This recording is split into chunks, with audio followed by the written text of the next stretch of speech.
Puji nama Tuhan. Selamat pagi Bapak Ibu jemaat yang terkasih dalam Tuhan. Shalom.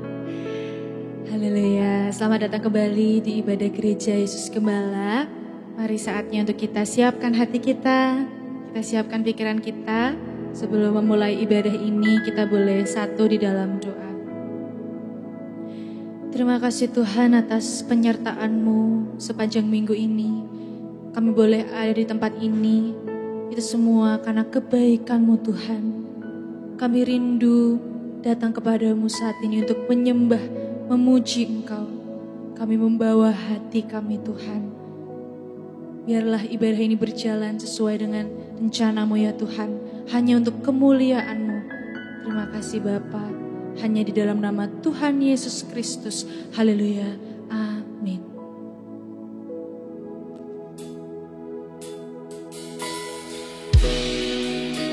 Pagi hari ini kami membawa hati kami Tuhan.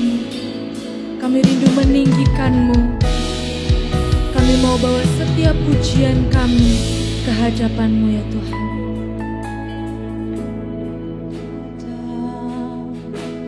Dengan syukur-Mu membawa kerinduanku Yesus. Ingin ku menyenangkan-Mu. Karya-Mu indah bagiku ya Tuhan. Karya-Mu indah bagiku, kasih-Nya menyelamatkanku Yesus. Inilah persembahanku.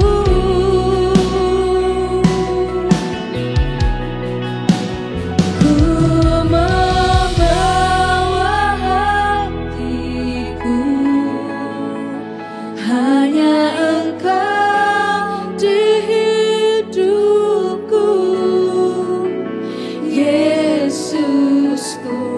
Kau terindah, selamanya ku menyembah-Mu. Ku membawa hidupku, inilah persembahanku untuk Yesusku. Kau terindah, selamanya ku menyembah-Mu. Yesus,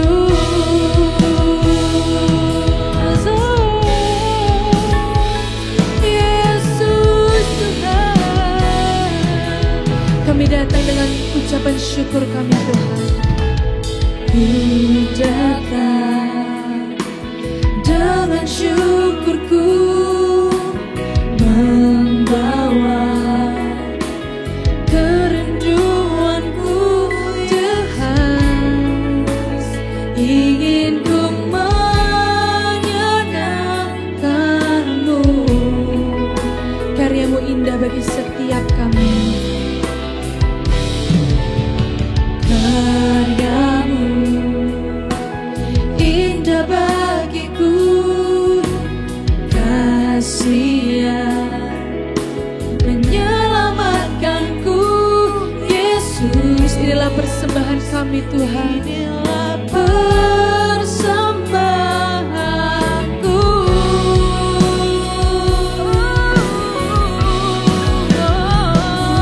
Membawa hatiku,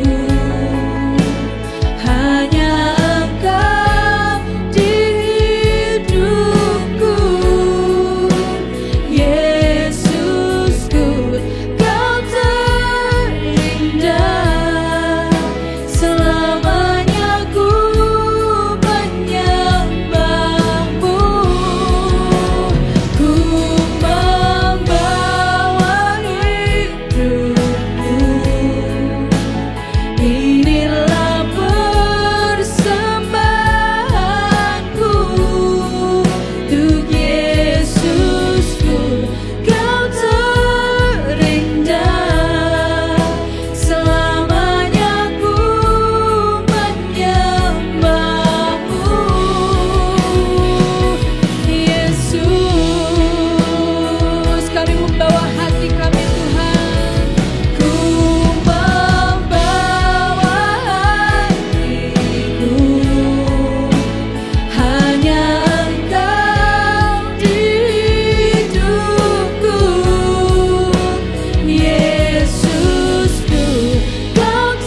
bersukacita pagi hari ini, amin. Kita mau memuji nama Tuhan. Mari sama-sama kita bertepuk tangan bersama. Haleluya.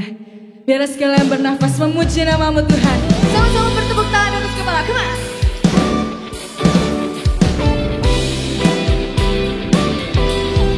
Haleluya. Kami mau memuji namamu Tuhan. Sebab Engkau layak disembah, Engkau layak ditinggikan. Terima kasih Tuhan.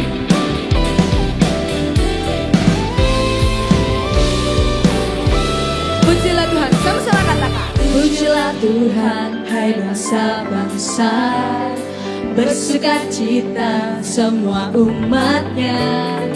Allah sumber pengharapan, penuhimu dengan damai sejahtera. Bersorak-sorai, angkat tanganmu.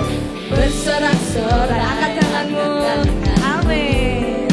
Dan bermazmurlah, angkat suaramu.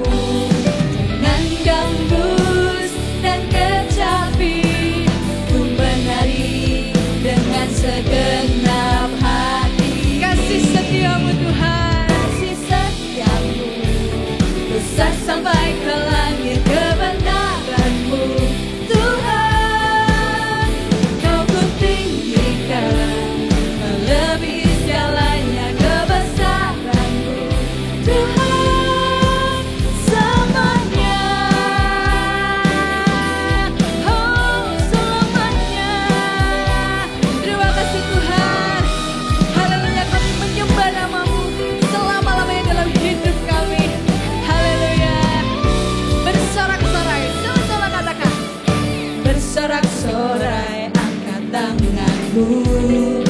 Dan bermazmurlah, angkat suaramu.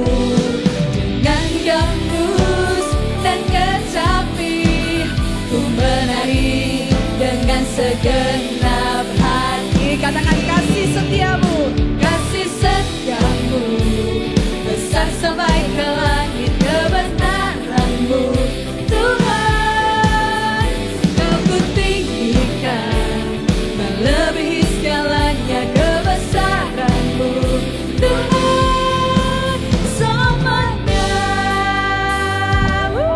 Amin. Kebesaranmu Tuhan sampai selama-lamanya dalam hidup kami. Berapa baik tempat ini percaya bahwa Tuhan baik. Dan mari sama-sama kita memuji namanya lebih lagi, amin. Haleluya. Sampai bertepuk tangan, katakan.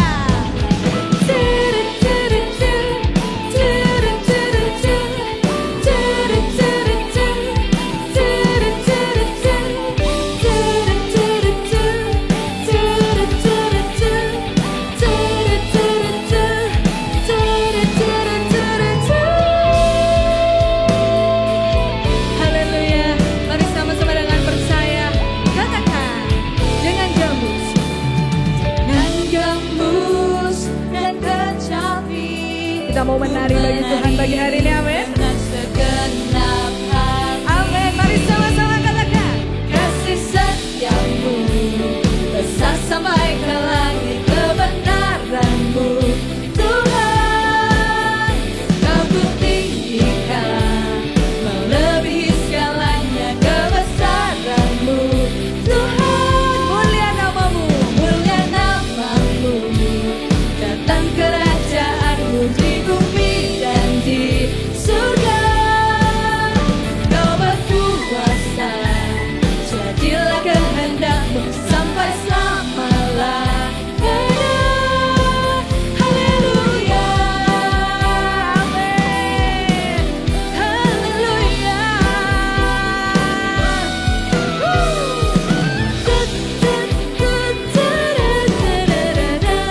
Haleluya. Terima kasih Tuhan. Dengan sorak-sorai kemuliaan hanya bagi nama Tuhan. Haleluya. Amin. Masih sama aku muji nama Tuhan pagi hari ini, amin. Masih sama aku muji nama Tuhan pagi hari ini, amin. Amin. Amin. Oh betapa indahnya. Boleh sama-sama pujikan. Dan betapa eloknya, asik. Bila kita apa? Bila saudara seiman, hidup dalam persatuan. Amin. Berikan tepuk tangan paling meriah bagi nama Tuhan. Musik.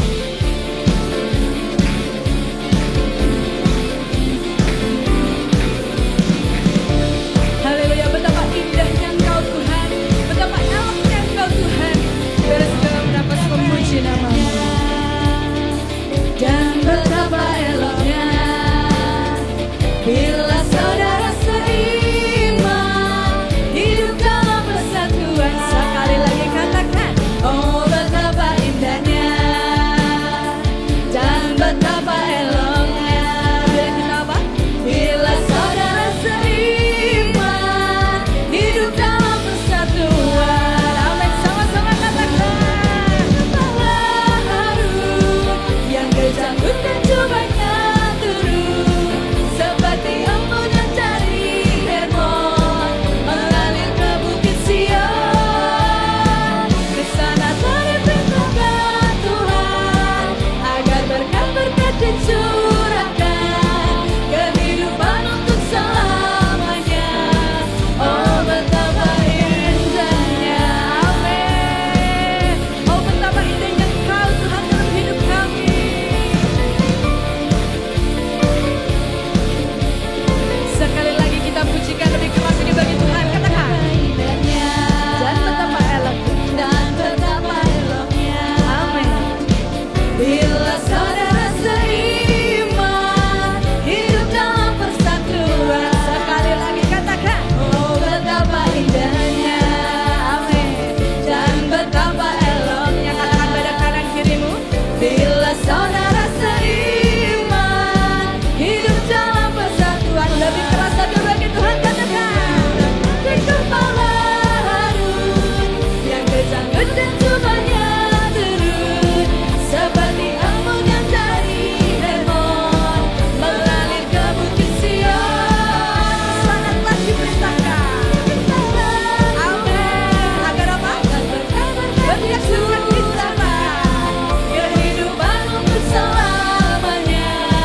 Oh betapa indahnya. Musik memuji nama-Mu Tuhan. Sama-sama bertepuk tangan, teman.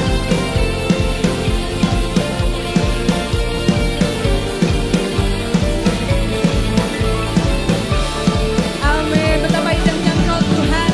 Kami percaya berkat-berkat dicurahkan di tempat ini. Amin. Haleluya.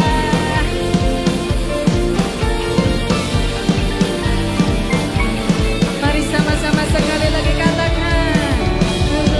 Di kepala harum yang kejanggut dan cobanya turun, seperti embun yang dari Hermon mengalir kemana? Mengalir ke bukit Sion.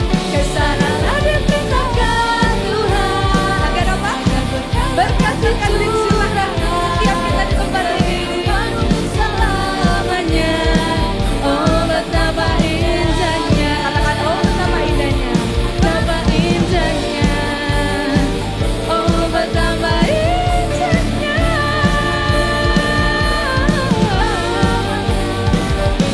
betapa indahnya.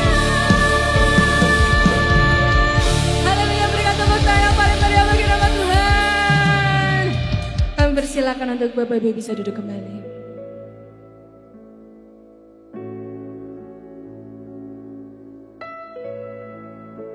Mari kita siapkan hati kita masuk lebih dalam lagi kehadiran Tuhan. Terima kasih Tuhan.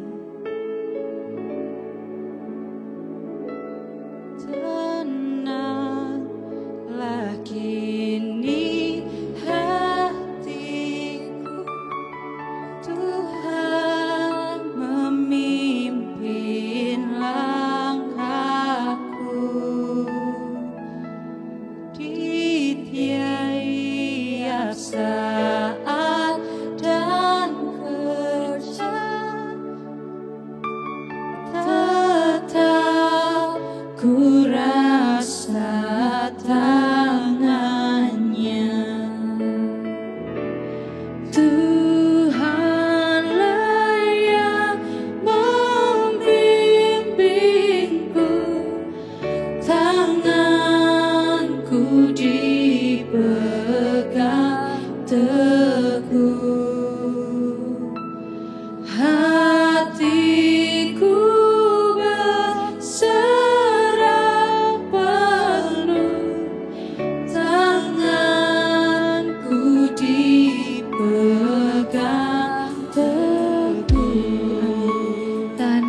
dipegang teguh oleh-Mu Tuhan. Mari sekali lagi pujikan. Di malam yang gelap menang, di taman indah dan segar, di taufan dan di laut tenang, tetap tanganku dipegang. Dengan percaya katakan, Tuhanlah yang membimbingku, tanganku dipegang teguh, hatiku berserah penuh, tanganku dipegang teguh. Katakan, Tuhanlah yang membimbingku, tanganku dipegang teguh. Hati kami berserah kepadamu Tuhan. Hatiku berserah penuh, tanganku dipegang teguh. Oh, mari sama-sama sembah Dia. Terima kasih Tuhan, Kau pegang tanganku, bimbing langkah-langkahku Tuhan. Haleluya. Mari sama-sama sembah Dia. Oh, Dia hadir di tempat ini. Terima kasih Tuhan. Oh, haleluya. Terima kasih Tuhan. Oh, hatiku tenang bersamamu Tuhan. Haleluya. Terima kasih Tuhan.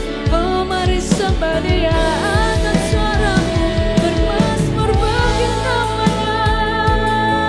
Terima kasih Tuhan. Haleluya. Oh, hatiku tenang bersamamu. Terima kasih Tuhan. Haleluya. Oh, terima kasih Tuhan.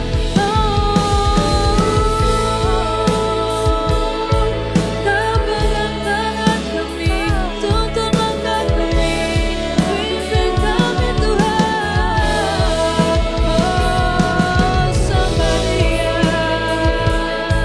Haleluya. Terima kasih Tuhan. Tuhanlah yang membimbingku, tanganku dipegang teguh, hatiku berserah penuh, tanganku dipegang teguh. Jemaat sendiri sama-sama pujikan. Tuhanlah yang, amin. Engkau selalu membimbing langkah-langkah kami Tuhan. Jangan pernah lepaskan tangan kami ya Tuhan. Hati kami mau berserah kepadamu.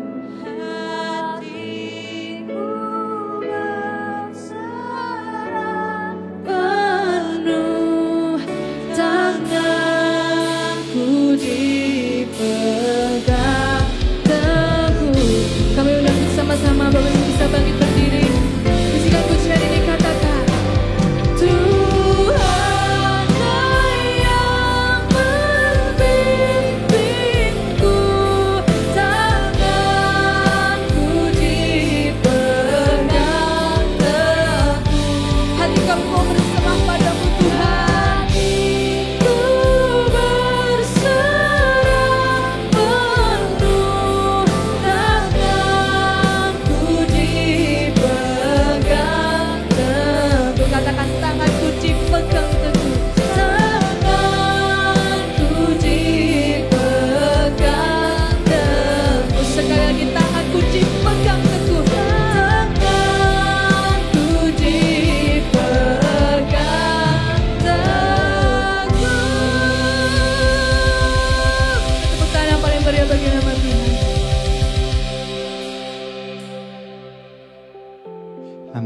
kita siapkan hati untuk kita masuk dalam firman Tuhan.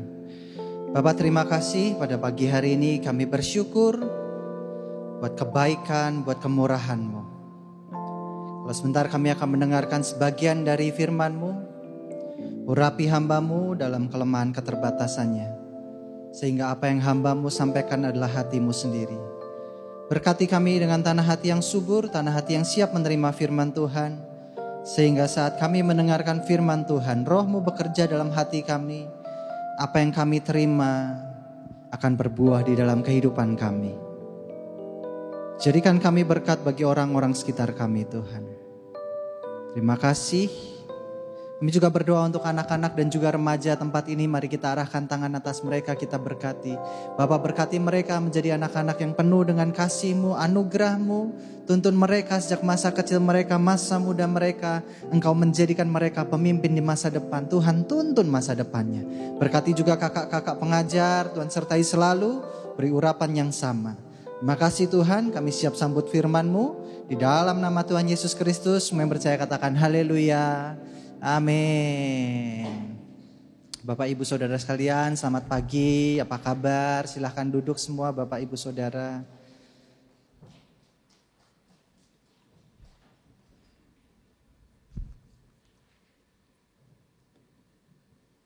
Bagaimanakah keadaan Bapak Ibu Saudara? Semua baik-baik saja? Amin, puji Tuhan ya, semua dalam berkat Tuhan. Di bulan Agustus ini kita punya satu tema, yaitu dewasa rohani. Diambil dari Efesus pasal 4 ayat 13, dikatakan, dan kita menjadi orang-orang yang dewasa, yang makin lama makin bertambah seperti Kristus. Bapak Ibu Saudara, kalau kita bilang saya sudah dewasa Pak, apa buktinya? Kalau kita sudah menjadi orang yang bertumbuh secara karakter, secara hidup itu dikatakan dewasa, apa buktinya? Pada pagi hari ini saya ingin membahas mengenai buah kedewasaan. Jadi setiap orang yang mengatakan, saya udah dewasa, harus ada buahnya dong. Katakan misalnya pohon anggur. Pohon anggur itu sudah tua, sudah matang, harusnya menghasilkan apa? Buah. Sama saat kita menjadi orang yang sudah dewasa, sudah dikatakan matang di dalam Kristus, apa cirinya? Buah kedewasaan. Mari kita baca dalam 1 Timotius pasal yang ke-6 ayat 2 sampai ke-8. 1 Timotius pasal 6 ayat 2 sampai ke-8. Saya bacakan bagi Bapak Ibu Saudara bisa menyimak. 1 Timotius pasal 6 ayat 2 sampai ke-8. Dikatakan demikian. Hamba-hamba yang tuannya adalah orang Kristen tidak boleh meremehkan tuannya, karena mereka sama-sama orang Kristen. Malah mereka seharusnya melayani tuan mereka itu dengan lebih baik lagi. Bapak Ibu Saudara, ini saya ambil dari Alkitab versi bahasa Indonesia sehari-hari supaya ini lebih jelas. Saya ulang ya. 1 Timotius pasal 6 ayat 2, Bapak Ibu Saudara bisa menyimak. Hamba-hamba yang tuannya adalah orang Kristen tidak boleh meremehkan tuannya, karena mereka sama-sama orang Kristen. Malah mereka seharusnya melayani tuan mereka itu dengan lebih baik lagi. Sebab tuan yang dilayani dengan baik itu adalah sama-sama orang percaya yang dikasihi. Semuanya ini harus engkau ajarkan dan nasihatkan. Ayat yang ketiga. Barang siapa mengajarkan yang lain daripada itu dan tidak setuju dengan ajaran yang benar dari Tuhan kita Yesus Kristus dan dengan ajaran agama kita adalah orang-orang yang sombong yang tidak tahu apa-apa. Penyakitnya ialah suka berdebat dan bertengkar mengenai istilah-istilah yang menimbulkan iri hati, perpecahan, fitnah, curiga yang tidak baik dan perselisihan yang tidak ada habis-habisnya. Jadi pikiran-pikiran orang itu sudah buntu dan tidak lagi benar. Mereka menyangka mereka bisa jadi kaya dari agama. Memang agama memberikan keuntungan yang besar kalau orang puas dengan apa yang dipunyainya. Sebab tidak ada sesuatu pun yang kita bawa ke dalam dunia ini dan tidak ada sesuatu pun yang kita bawa keluar. Jadi kalau ada makanan dan pakaian itu sudah cukup. Bapak Ibu Saudara, ini adalah surat penggembalaan dari Rasul Paulus kepada Timotius. Pada waktu itu Timotius diberikan nasihat bagaimana yang namanya relasi antara orang dengan orang dan relasi antara orang dengan Tuhan. Dan ini yang terjadi dalam kehidupan kita. Salib itu menggambarkan relasi kita dengan Tuhan, juga relasi dengan manusia. Kalau kita menjadi dewasa, harusnya ada buah kedewasaan hubungan kita dengan Tuhan yang pertama. Dan yang kedua adalah hubungan kita dengan manusia. Tidak ada orang itu bilang, saya sudah dewasa, tapi nggak ada buktinya. Mari kita belajar untuk menjadi dewasa dan berbuah di dalam yang pertama adalah pengabdian. Bapak Ibu Saudara, kata pengabdian ini menjadi sebuah kata-kata yang saat ini menjadi jarang dibahas. Buah kedewasaan yang pertama ini adalah pengabdian kepada Tuhan. Dalam 1 Timotius pasal 6 ayat 2 dikatakan hamba-hamba yang tuannya adalah orang Kristen tidak boleh meremehkan tuannya. Karena mereka sama-sama orang Kristen. Jadi pada masa Timotius ini zaman dulu banget di tahun sekitar 60-70 Masehi. Itu zamannya masih ada perbudakan, hubungan antara tuan dan juga hamba itu ditata oleh tatanan yang begitu kuat. Nah, hamba-hamba ini yang ada dalam perbudakan itu ada yang tuannya adalah orang Kristen dan sama-sama beribadah. Problemnya adalah mereka kadangkala tidak menghormati tuannya. Itu di masa dulu. Kita tarik pada masa sekarang. Masa sekarang kita bekerja tentu saja ada atasan. Nah, kita bawa ayat ini untuk membawa kita mengabdi kepada orang yang kita lihat. Hamba-hamba yang tuannya orang Kristen itu tidak boleh meremehkan atasannya karena mereka sama-sama orang Kristen. Malah mereka seharusnya melayani atasan itu dengan lebih baik lagi. Sebab atasan yang dilayani dengan baik itu adalah sama-sama orang percaya yang dikasihi. Dan semuanya harus engkau ajarkan dan engkau nasihatkan. Alkitab tidak hanya membahas antara hubungan orang yang seagama saja dalam bentuk atasan. Bahkan dalam Alkitab dikatakan tidak ada pemerintahan yang tidak berasal dari Tuhan. Dari semua pemerintahan yang ada itu ditunjuk oleh Tuhan. Bapak Ibu Saudara, kalau hubungan antara atasan dan bawahan ini biasanya yang terjadi adalah ketidakpuasan bawahan terhadap atasan dan atasan terhadap bawahan itu selalu terjadi. Dan kita sebagai orang Kristen harusnya punya yang namanya sifat mengasihi. Yang terjadi dalam kehidupan zaman Timotius adalah seorang bawahan seringkali tidak menghargai atasannya. Saya dulu waktu bekerja di rumah makan, saya punya bawahan saya ini orang Kristen. Namanya juga nama Kristen banget, David. Satu kali ada dari sebuah bank kirimin saya surat yang berisikan kartu kredit.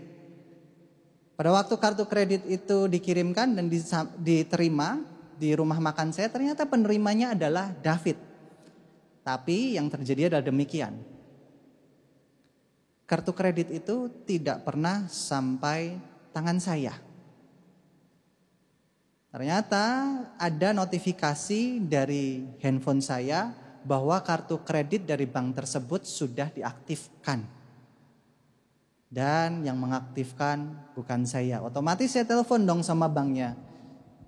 Apakah benar ini layanan dari bank ini? Mohon maaf, kartu tidak saya terima. Tapi kartu ini kok diaktifkan. Ternyata bank itu menyebutkan, Pak, tanggal sekian, jam sekian sudah diterima oleh David. Dan kurir kami sudah ada buktinya. Oh ya sudah, kalau begitu tolong kartu kredit saya dinonaktifkan saja dan tidak perlu saya gunakan. Bapak Ibu Saudara, ini kan sama sebetulnya. Zaman dulu sampai zaman sekarang yang namanya hubungan antara bawahan dan atasan itu sering tidak ada kecocokan. Kalau kita lihat kadangkala orang Kristen memanfaatkan saudara-saudara seimannya untuk bekerja lebih diberi keringanan. Wah, kan sama-sama orang Kristen, masa gak ada kasih sih? Yang atasannya juga bilangnya gini, orang Kristen harusnya punya apa? Punya karakter yang lebih baik, punya semangat kerja yang lebih baik, punya karakter yang seperti Kristus. Nah, kemudian yang terjadi adalah yang satu demanding, menginginkan bawahannya itu punya karakter yang baik. Yang bawahan pengen punya atasan yang memiliki kasih. Bapak Ibu Saudara, kalau ini berjalan dengan dua arah, seorang bawahan akan menghormati atasannya dengan bekerja sangat baik. Dan seorang atasan akan mengasihi bawahannya. Relasi antara atasan dan bawahan itu digambarkan oleh salib. Dikatakan demikian, beberapa orang mengajarkan yang salah, tidak sesuai dengan pengajaran Tuhan kita Yesus Kristus. Dan mereka tidak menerima pengajaran yang menghasilkan hidup yang penuh pengabdian kepada Tuhan. Kenapa kok relasi antara bawahan dan atasan ini sering terpecah? Karena yang kita lihat, pandangan kita terhadap hubungan atasan bawahan itu bukan hubungan antara Tuhan dan manusia. Tapi apa? Bagaimana dunia ini mengajarkan aturan dan segala macam. Tapi kalau kita lihat bagaimana kita bisa mengabdi dengan melihat contoh teladan Yesus. Dia yang adalah Tuhan mengosongkan dirinya supaya sama menjadi manusia. Dan akhirnya dia taat dan mati di kayu salib untuk menebus kita. Kalau pengabdian Tuhan, karya keselamatan Tuhan itu jadi contoh dalam kita bekerja, maka kita akan melakukan segala sesuatu dengan sangat baik. Bahkan Tuhan ajarkan demikian. Kalau ada orang baik sama kamu dan engkau baik, orang jahat pun bisa demikian. Tapi aku mengajarkan kepadamu, kasihilah musuhmu, berdoalah bagi yang menganiaya kamu. Berbuat baiklah untuk orang yang tidak baik sama engkau. Ajaran-ajaran Tuhan ini kalau kita teladani, kita akan melakukan segala sesuatu dengan baik.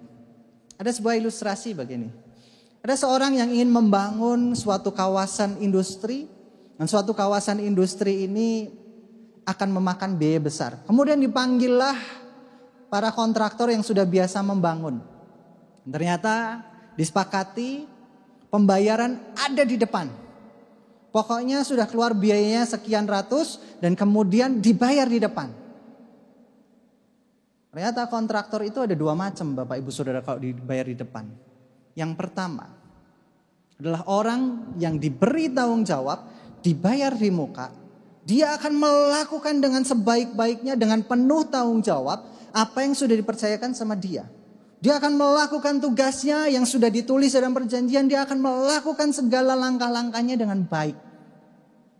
Dan yang kedua, ada orang yang merasa sudah dibayar, sudah dikasih tahu bagaimana cara melangkahnya, tapi karena sudah dibayar, dia merasa aku gak selesaikan, aku gak ikutin langkah-langkah yang aku tulis, toh aku sudah menerima, aku sudah dibayar, buat apa aku susah-susah ngikutin. Ada dua macam orang di dalam dunia ini mengikut Tuhan. Kita semua percaya bahwa keselamatan kita final sudah dibayar oleh Kristus. Problemnya gini, perjalanan iman kita itu adalah perjalanan iman yang sudah dibayar lunas di atas kayu salib. Sehingga kita harusnya menghasilkan tanggung jawab kehidupan yang bertumbuh kepada ke arah dewasa. Kenapa banyak orang Kristen tidak bisa mengabdi, tidak bisa menjadi dewasa? Alasannya adalah satu, menyia-nyiakan karya keselamatan Kristus. Kita semua percaya bahwa Yesus mati buat kita. Setiap orang yang percaya di dalam namanya mendapatkan kehidupan kekal. Tapi berapa banyak di antara kita karena kita sudah diselamatkan, kita justru lebih bertanggung jawab terhadap apa yang Tuhan sudah beri sama kita. Keselamatan itu final, bukan perbuatan kita. Bahkan Alkitab katakan dengan jelas, bukan oleh karena perbuatanmu maka engkau diselamatkan, tapi oleh karena kasih kemurahan Tuhan. Sama seperti kontraktor tadi, sudah dibayar di depan, lunas. Hidup kita ini dibebaskan dari dosa. Problemnya berapa banyak orang mau menjalani hidup yang dibebaskan, dimerdekakan dengan penuh tanggung jawab. Semakin kita mengerti teladan Kristus, kita akan semakin mengabdi. Mengabdinya bagaimana? Kita akan taat kepada orang-orang yang ada di atas kita. Kita akan taat sama Tuhan. Pak, apakah mungkin saya ini bisa menjadi orang yang tidak menghargai atasan, tapi saya menghargai Tuhan. Dalam Yohanes katakan, kalau engkau membenci manusia, engkau gak mungkin mengasihi Tuhan. Saya ulang ya, dalam Yohanes suratnya dikatakan, kalau kamu membenci manusia, kamu tidak mungkin mengasihi Tuhan. Bagaimana engkau mengasihi yang kelihatan, membenci yang kelihatan, sedangkan mengasihi yang tidak kelihatan? Gak mungkin, orang tuh gak mungkin membenci manusia dan dia juga tidak membenci Tuhan. Orang kalau mau mengasihi Tuhan, kasihilah manusia. Sama seperti demikian, tanpa kita menghargai orang-orang yang di atas kita, tidak mungkin kita bisa menghargai Tuhan. Atasan yang ada di atas kita, mungkin ayah kita, orang tua kita, bos kita dalam bekerja, itu adalah ditunjuk oleh Tuhan untuk memimpin kita. Banyak orang tidak sadar akan hal ini. Tidak ada pemerintahan yang paling tinggi sampai yang paling rendah dalam kehidupan kita. Itu tidak berasal dari Tuhan. Semua yang ada di dalam tatanan ini semua berasal dari Tuhan. Semakin kita tidak menghargai orang-orang yang ada di atas kita, kita tidak menghargai Tuhan. Berapa banyak anak-anak sekarang gak menghargai orang tua? Bagaimana mungkin anak tidak menghargai orang tua tapi bisa menghargai Tuhan? Gak mungkin Bapak Ibu Saudara. Bagaimana kita bisa menghargai Tuhan tanpa kita menghargai atasan yang memberi kita berkat? Melalui atasan kita, Tuhan itu memberikan berkat jasmani kepada kita. Kadang kita gak sadar. Tapi ayat ini waktu saya baca, oh iya ya. Kadangkala kita melupakan tanpa menghargai orang tua kita, tanpa menghargai atasan kita, tanpa menghargai orang-orang yang lebih tua dari kita. Kita gak mungkin menghargai Tuhan. Jadi pada kesempatan ini belajarlah untuk menghargai dan mengabdi kepada Tuhan dengan cara menghargai orang-orang yang ada di atas kita. Hal yang kedua, buah kedewasaan yang kedua adalah relasi yang harmonis. Buah kedewasaan yang kedua ini adalah menghargai relasi dengan orang lain.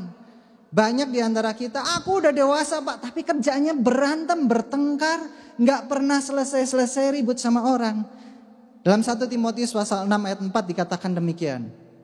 Mereka yang mengajarkan sesuatu dari yang lain daripada yang Tuhan Yesus ajarkan, mereka ini gak tahu apa-apa dan mereka adalah orang sombong yang tidak tahu apa-apa. Penyakitnya, nih, orang kalau dewasa maka gak ada ini. Orang itu suka berdebat, suka bertengkar, mengenal istilah-istilah sehingga menimbulkan iri hati, perpecahan, fitnah, curiga yang tidak baik, perselisihan yang tidak ada habis-habisnya. Jalan pikiran orang-orang itu sudah buntu dan tidak lagi benar. Berapa banyak orang ini sekarang di gereja aja bertengkar. Gereja satu dengan gereja lain bertengkar. Saya kemarin lihat ada seorang komedian ini namanya Mongol Stress. Dia cerita gini, saya ini dianggap orang yang melecehkan agama Kristen. Padahal saya gak melecehkan, saya cuma bahas sesuatu yang di kulit-kulitnya aja yang bisa untuk kita ini bercanda menertawakan kehidupan agama kita. Contoh, yang ngomong gini, dalam ibadah itu worship leader sering mengatakan Tuhan hadirlah di tengah kami. Lah kalau Tuhan hadir berarti kiamat dong. Dia cuma membercandain seperti itu aja jadi masalah. Orang kalau seringkali tidak bisa menerima yang namanya sesuatu yang bisa kita pikirkan, tidak terbuka, maka kita akan jadi orang yang mungkin pikirannya itu sempit dan tidak mau menerima pikiran orang lain. Kemarin saya ngobrol sama anak saya mengenai baptisan. Baptisan mana yang paling benar? Ayo, baptisan ini ada yang pakai bendera, ada yang dipercik, ada yang diselam. Terus anak saya ajak ngomong gini, Pak kok ada ya pendeta ngomong kalau baptisan harus ikut Tuhan Yesus. Berarti baptisan itu yang paling benar, ini anak saya ngomong loh ya bukan saya. Yang paling benar adalah baptisan yang hanya dilakukan oleh Yohanes Pembaptis. Itu yang nomor 1, karena meneladani Yesus. Yang kedua adalah dilakukan di sungai, di tempat di mana Yesus itu ada. Yang tidak tahu di mana? Nggak ada yang tahu kan? Ada yang tahu Yesus dibaptis di titik di mana? Yang ketiga, berarti begitu orang dibaptis harus ada suara, inilah anakku yang kukasihi karena aku mengasihi dia. Kalau pakai aturan itu nggak ada baptisan betul, ya. Tapi kita ini ngomong kita adalah orang beragama. Orang Kristen dengarkan, gereja ini dengarkan. Agama itu menyangkut beberapa hal, institusinya, kehidupan rohani imannya, bangunan gerejanya, keputusan-keputusan yang ada dalam denominasi tersebut. Jangan dicampur adukan yang ini benar, yang itu salah. Setiap gereja punya aturannya masing-masing. Yang mana yang benar soal baptisan tidak ada yang salah. Asal baptisan itu sesuai dengan Matius pasal 28. Baptislah mereka dalam nama Bapa, Putra, dan Roh Kudus. Selesai. Yesus gak ngomong pergilah jadikanlah muridku, baptislah mereka di sungai Yordan bersama Yohanes Pembaptis. Enggak, pergilah jadikanlah mereka muridku, baptislah mereka dalam nama Bapa, Putra, Roh Kudus. Entah itu medianya mau pakai air, mau diselam, mau pakai bendera, no problem. Jadi orang Kristen jangan terlalu skeptis, jangan terlalu sempit.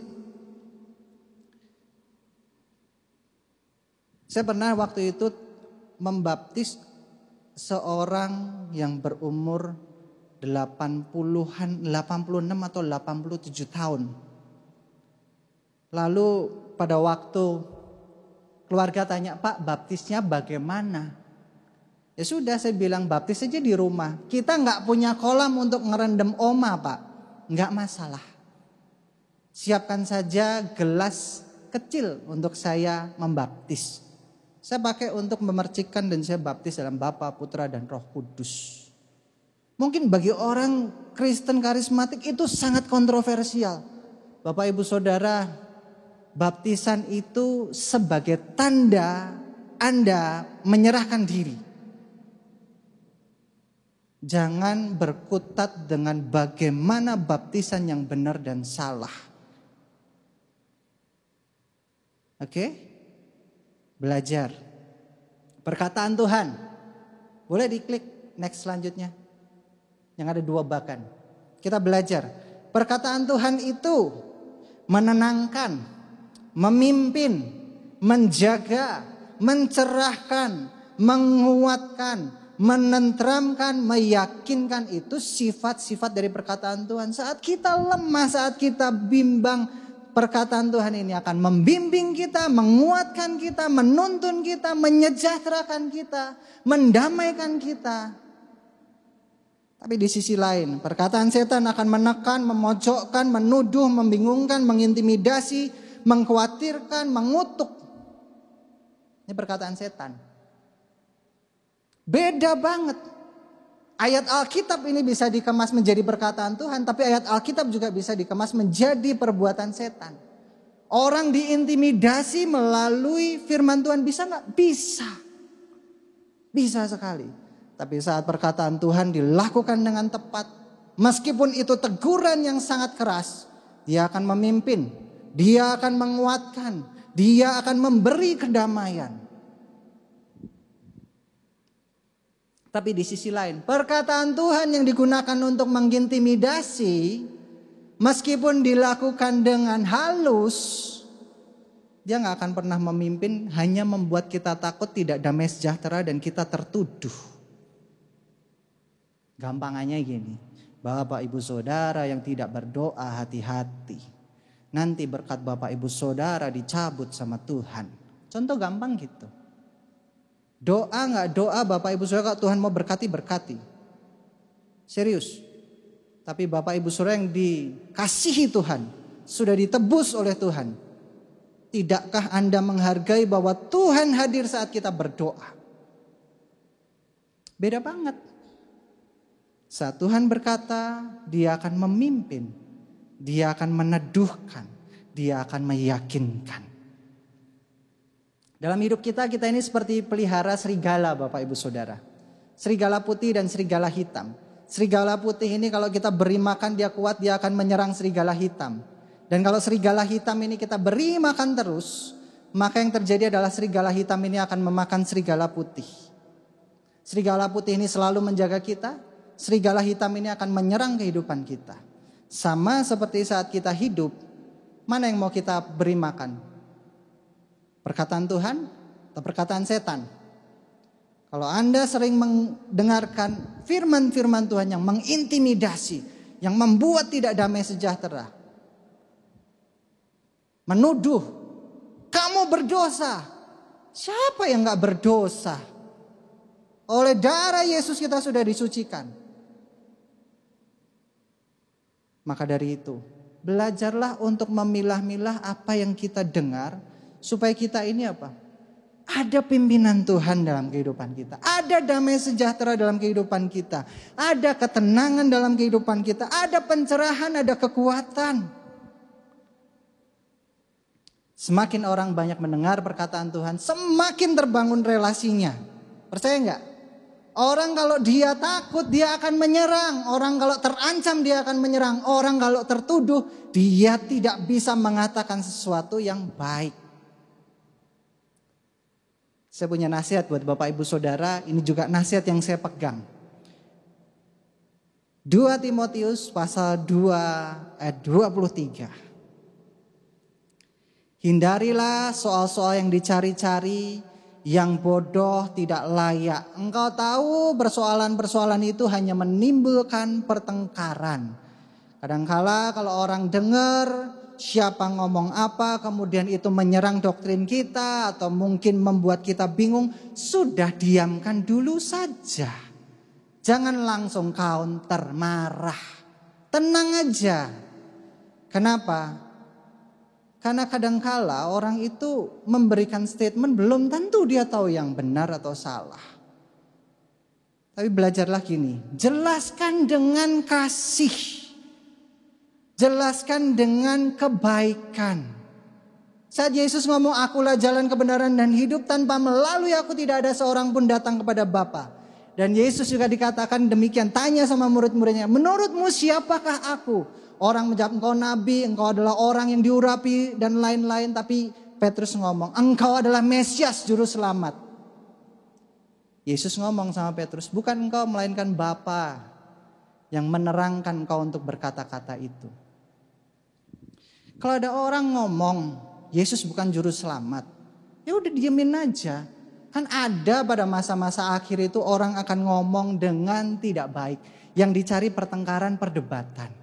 Kita jawab aja dengan baik, kita jelaskan dengan baik. Toh kalau orang dijelaskan dengan ngotot tidak akan terjadi sesuatu yang baik. Biarkan orang itu juga berpikir. Kalau orang masih ngeyel, ngomong sama kita, jangan terpancing emosi. Kadangkala kita ini kalau lagi ngomong kemudian berdebat, emosinya terlibat. Nah yang jadi apa? Bertengkar.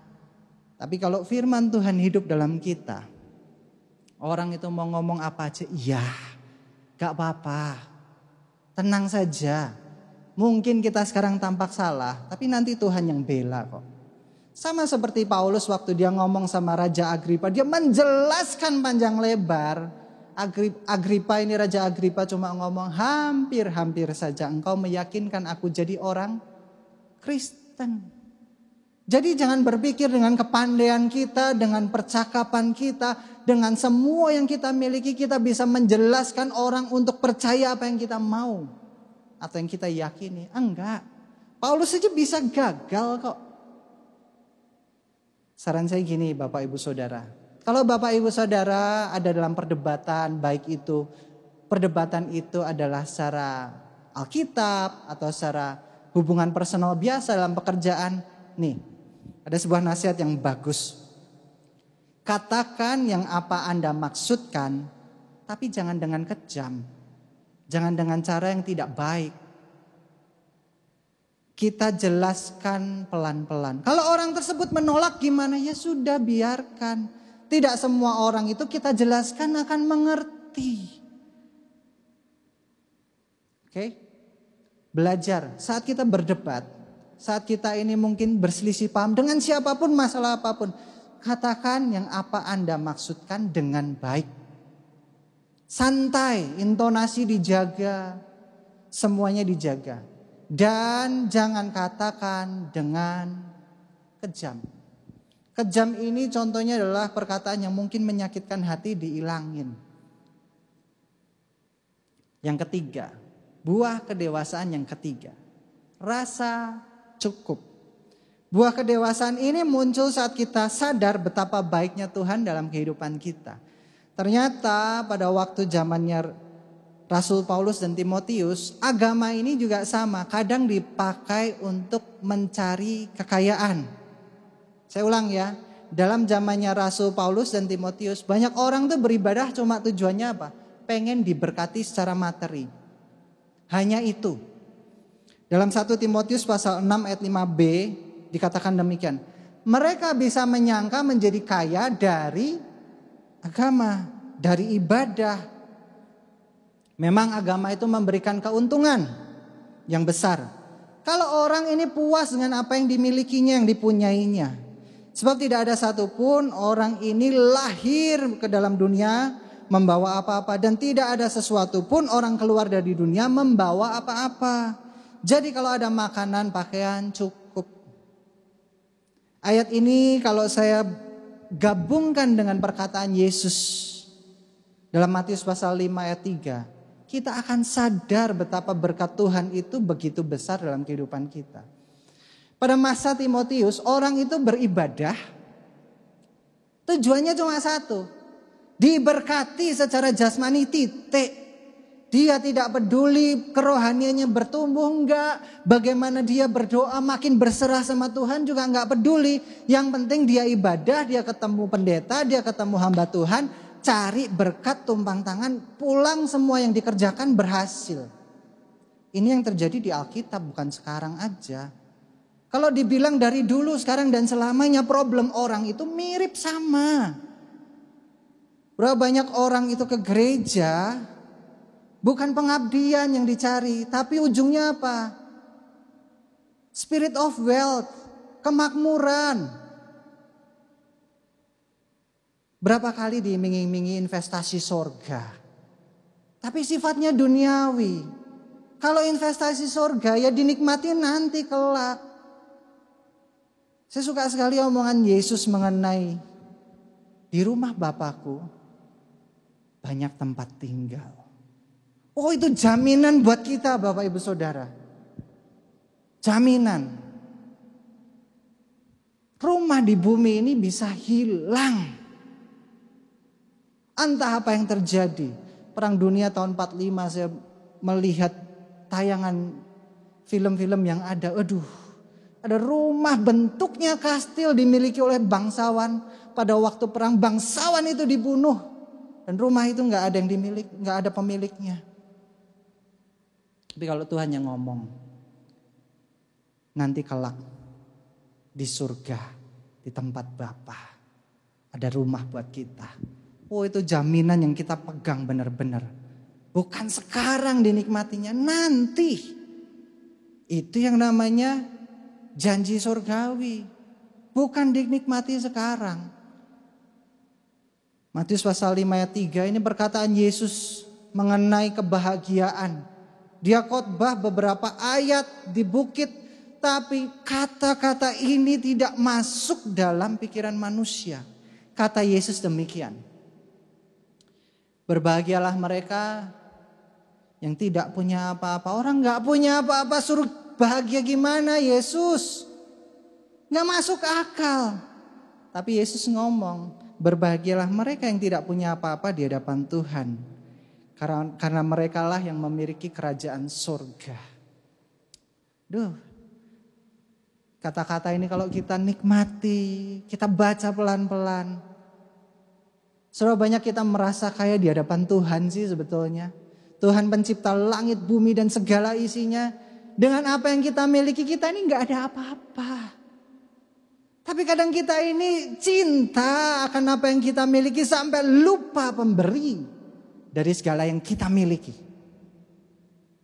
Maka orang bilang, kurang Tuhan, kurang. Tambahin lagi Tuhan, tambahin. Saya ingat sekali waktu Yesus membandingkan ada dua pribadi. Yang pribadi pertama adalah orang muda yang kaya. Dia ngomong, Yesus, aku datang kepadamu, aku sudah melakukan ini, itu, dan semua perintah yang kau ajarkan. Bagaimana caranya aku masuk surga? Ini orang datang dengan kebanggaannya. Dia melakukan segalanya. Baik, saleh, penuh pengabdian pada Tuhan, penuh pengabdian pada orang tua. Dia merasa dia kaya, dia merasa sudah mencapai yang namanya kebenaran. Yesus ngomong, jualah hartamu. Dan orang muda ini sedih karena banyak hartanya. Sama orang kalau mau membanggakan apa yang kita miliki di hadapan Tuhan, kita akan malu karena kita gak akan pernah bersyukur. Bandingkan dengan seorang janda yang dibandingkan dengan orang-orang yang memberi begitu banyak uang di bait Allah. Dia hanya memberi 2 keping, 2 peser. Persembahan yang sedikit sekali, tapi Yesus ngomong gini. Wanita itu memberi dari imannya karena dia memberi hidupnya. Yesus gak pernah hitung-hitung jumlah yang kita berikan.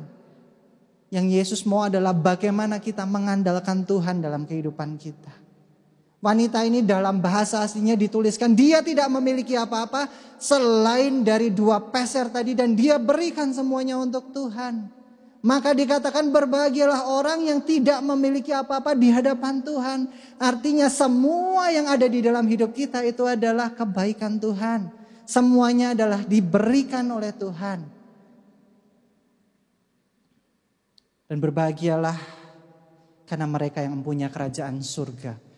Kalau Bapak Ibu Saudara baca bagaimana Yesus ini mengandaikan kerajaan surga begitu indah. Kalau saya bahas di sini nggak habis 1 jam. Lebih dari 1 jam. Tapi saya bawakan sedikit aja. Pada waktu Yesus mengatakan, berbahagialah mereka yang tidak memiliki apa-apa di hadapan Tuhan. Karena mereka memiliki kerajaan surga. Karena mereka akan diberkati dengan kerajaan surga, itu bercerita tentang orang yang mau menghargai kasih Tuhan di dalam kehidupan kita. Saya ada cerita. Ada orang bekerja, dia punya jabatan tinggi. Kemudian dari perusahaan ini diberi mobil, diberi fasilitas belanja untuk sepuas-puasnya dia. Dan segala macam ini dicukupin semuanya. Satu kali seorang yang bekerja dengan pangkat tinggi tadi selesai. Karena sudah memasuki usia pensiun. Dan kemudian semua yang diberikan oleh perusahaan itu ditarik, diambil. Si pegawai ini marah, kenapa kok ditarik semua fasilitasku? Sama seperti kita, kalau kita tidak menyadari bagaimana Tuhan itu memberikan berkat dalam kehidupan kita. Semua berkat yang diberikan dalam hidup kita tidak bersifat kekal, betul? Karena Tuhan katakan apa yang ada di dalam bumi ini akan habis dibangkan karat dan ngengat. Artinya semua yang kita miliki suatu saat akan habis. Jadi jangan jatuh cinta dengan apa yang kita miliki. Tuhan juga pernah memberikan gambaran seorang yang diberi 5 talenta, 2 talenta, dan 1 talenta. Pada waktu Tuhan ini datang, apa yang dilakukan? Diambil. Apa yang dimiliki oleh hamba itu dan keuntungannya diambil. Banyak di antara kita saat Tuhan uji dengan apa yang kita miliki itu diambil. Kita protes luar biasa sama Tuhan. Tapi kita gak sadar. Sejak awal kita lahir kita tidak membawa apa-apa. Saat kita diberkati sama Tuhan, masuk dalam kantong kita, rekening kita, atas nama kita, ingat, itu bukan milik kita sepenuhnya. Karena kita nanti kelak meninggalkan dunia ini tidak membawa apa-apa. Jadi apapun yang terjadi dalam hidup Bapak Ibu Saudara, jangan pernah merasa aku kaya karena aku bisa. Aku bisa mendapatkan ini itu karena aku hebat. Kadang orang salah yang namanya merasa cukup. Merasa cukup nih gini loh Bapak Ibu Saudara. Merasa cukup bukan berarti tidak memiliki keinginan. Ya, boleh ditampilkan slide saya warna kuning kalau warna biru. Rasa cukup bukan berarti tidak memiliki keinginan. Orang yang merasa cukup tuh bukan berarti kehilangan keinginannya. Orang merasa cukup bukan berarti dia nggak ingin maju, bukan. Orang merasa cukup bukan berarti tidak memiliki keinginan. Rasa cukup itu berarti kita bersyukur dengan apa yang kita miliki sekarang. Syukurilah apa yang sedang Anda miliki, yang Anda jalani. Saya juga bersyukur dengan apa yang saya miliki, apa yang saya jalani, dengan segala problemnya. Dan orang yang merasa cukup akan timbul ini, sabar menanti akan apa yang Tuhan beri. Oke, rasa cukup bukan berarti Anda kehilangan keinginan untuk maju, kehilangan keinginan untuk bekerja lebih, kerajinan, bukan. Rasa cukup berarti kita memiliki ucapan syukur atas apa yang sedang kita jalani, yang kita miliki, yang sedang kita hadapi. Dan rasa cukup itu akan membawa kita sabar menunggu apa yang akan Tuhan lakukan dalam kehidupan kita. Amin. Sebagai kesimpulan, buah kedewasaan yang pertama tadi, pengabdian. Semakin orang melihat Yesus, dia akan tahu bahwa pengabdian itu harus muncul dalam hidupnya. Yang kedua, relasi yang harmonis. Orang kalau dewasa buahnya apa? Relasinya harmonis, gak suka bertengkar, memahami orang lain. Dan makin lama dia juga bisa memandang luas, termasuk ajaran agamanya. Yang ketiga, buah kedewasaan adalah rasa cukup dalam hidup kita. Kalau orang merasa cukup, dia akan melakukan yang baik, dia akan mau maju, dia akan mau berusaha.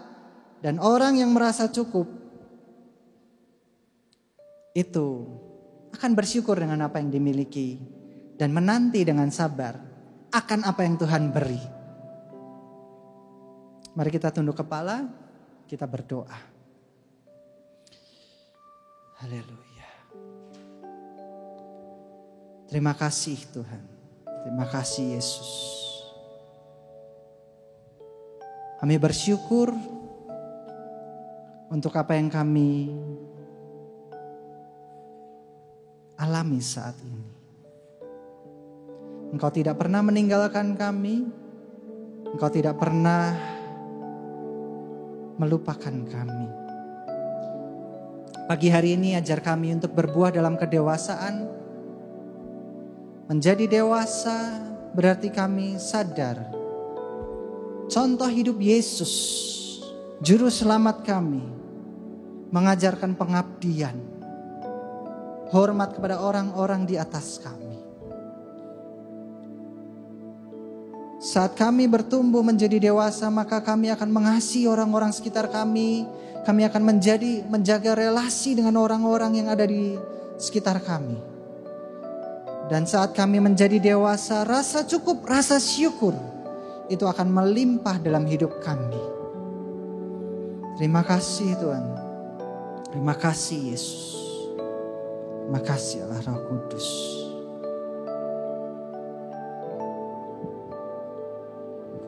Bersyukur dan hatiku bersuka cita, jiwaku pun bersorak-sorai, dan rohku diam dengan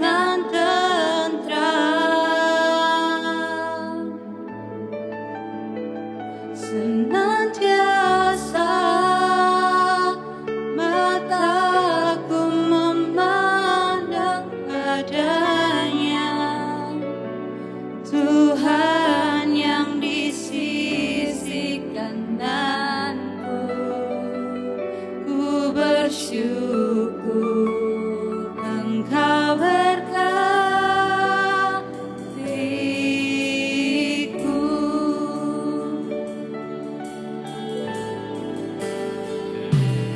Bersyukur dan hatiku bersukacita, jiwaku pun bersorak-sorai, dan rohku diam dengan tenang.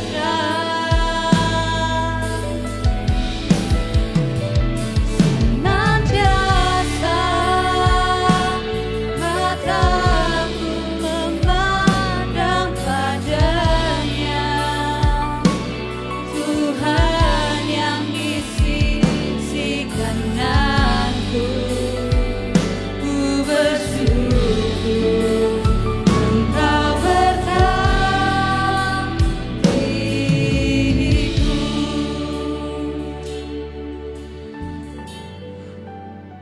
Ajar kami bersyukur Tuhan, memandang pada kebaikan. Biarlah jiwa kami bersorak-sorai di dalam-Mu. Ampuni segala kedegilan hati kami saat kami tidak menyadari betapa baiknya Tuhan dalam hidup kami. Ampuni kami Tuhan. Kami bersyukur atas keluarga kami. Kami bersyukur atas teman-teman kami. Kami bersyukur atas gereja kami, atas pekerjaan kami, atas keluarga kami Tuhan. Atas berkat yang Kau curahkan melalui orang-orang sekitar kami. Terima kasih Tuhan. Terima kasih Yesus. Kami sudah berdoa, mengucap syukur dalam nama Tuhan Yesus Kristus. Haleluya. Amin. Bapak Ibu Saudara, pada pagi hari ini kita juga akan adakan baptisan. Dan baptisan mulai sejak sekarang akan dilakukan di gereja. Dan baptisan akan disaksikan oleh jemaat. Dan baptisan ini sebetulnya adalah salah satu titik balik di mana orang percaya itu mendedikasikan hidupnya. Kita bersyukur kalau kita boleh memberikan diri kita dibaptis sebagai tanda kita ini benar-benar mau berserah sama Tuhan dan mengikuti teladan Yesus sebelum Dia itu menjalani pelayanannya di muka bumi ini. Mari kita berdoa sebelum kita masuk dalam baptisan. Tuhan, kami percaya bahwa baptisan adalah sesuatu yang penting dalam kehidupan kami.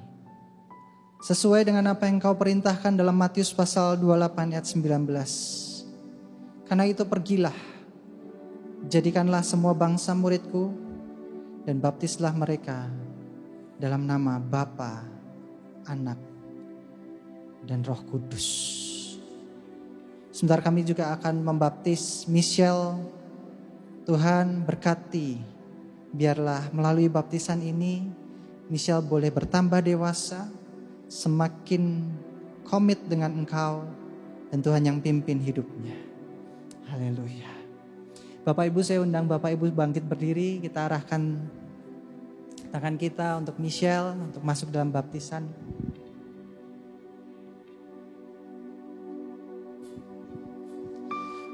Michelle masuk dulu aja.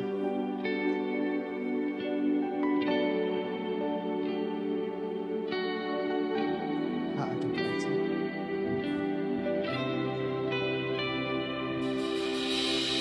Mari kita arahkan tangan kita.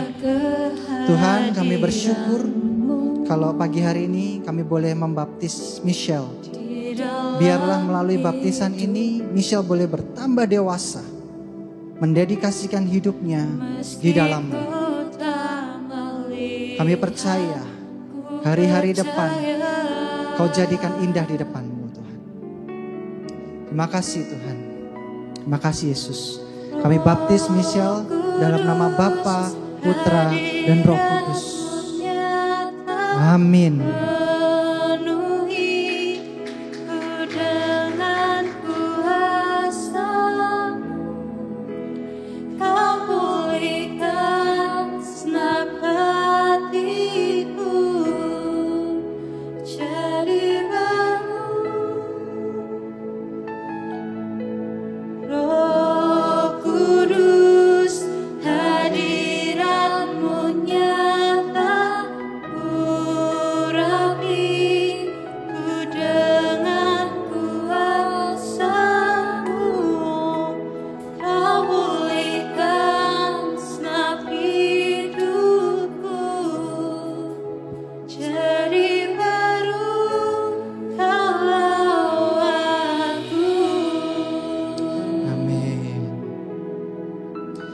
kita angkat tangan kita dalam Tuhan, kita akhiri ibadah kita.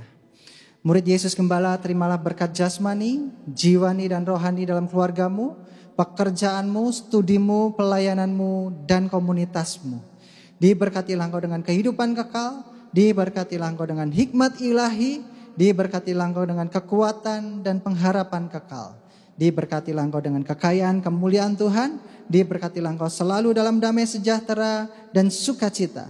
Diberkatilah engkau dalam terang kasih dan iman sejati. Dialah yang Tuhan yang tidak berubah sekarang dan selamanya, yang menghadapkan wajahnya padamu, menyertai engkau untuk selamanya, untuk memberitakan kabar baik sampai ke ujung dunia.